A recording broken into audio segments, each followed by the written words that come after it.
À l'heure où l'entrée dans la vie active des jeunes se fait de plus en plus complexe, comment imaginent-ils l'entreprise dans 10, 20 ou 30 ans?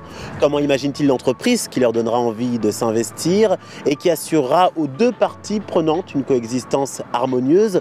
Sont-ils pessimistes ou plutôt enthousiastes?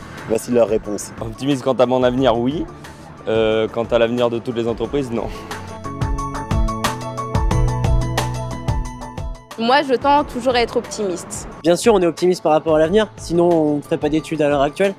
Je pense qu'aujourd'hui, notamment, on juge trop la France de manière, négative.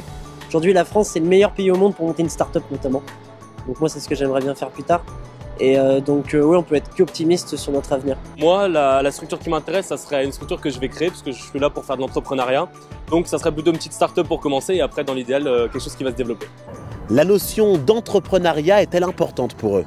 Alors devenir auto-entrepreneur, c'est peut-être pas mon objectif numéro 1. Pour moi, le but, c'est d'évoluer dans tout ce qu'on fait. Donc je tiendrai à vous dire oui que ce serait plus d'évoluer dans un profil de manager. Je compte vraiment acquérir de l'entreprise juste après mon école de commerce pour ensuite monter ma propre affaire. Je peux me voir ça dans un premier temps, mais en fait, comme j'ai une idée d'entreprise, c'est plutôt ça qui fait que je veux créer une entreprise. Quelles sont selon eux les caractéristiques d'un bon management? Le manager idéal, je pense que c'est quelqu'un qui sait nous motiver, donc nous pousser dans nos retranchements pour donner le meilleur de nous-mêmes. Pour moi, le manager idéal, c'est quelqu'un qui sait se mettre à la place de ses employés, qui a une certaine empathie et qui comprend les contraintes de chacun. Un manager, il doit prendre en compte justement les attentes de ses supérieurs, de ses investisseurs, et il doit vraiment pouvoir retransmettre le bon message à ses employés. Aujourd'hui, pour moi, le management directif, c'est un management qui n'existe plus, qui a plus sa place aujourd'hui dans les nouvelles sociétés. Il faut avoir un management qui soit beaucoup plus participatif. Il faut que les employés se sentent concernés par l'entreprise et par les missions. Et puis parce que tout point de vue est aussi bon à prendre aussi pour un manager. Il ne faut pas qu'il se focalise uniquement sur son avis.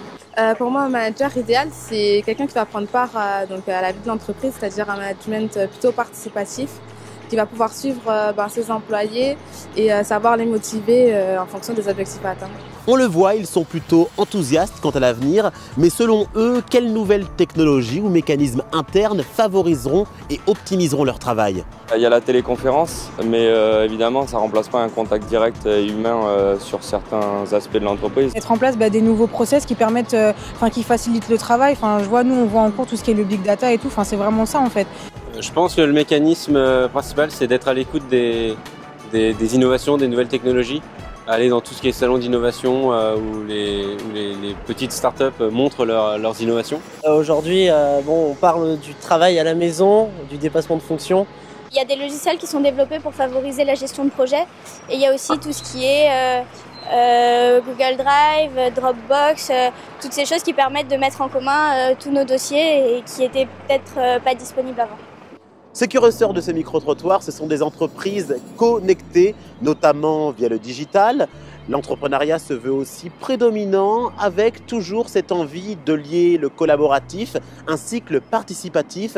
Ce ne sera plus chacun cultive son jardin, mais la force de travail collective cultive le jardin de l'entreprise.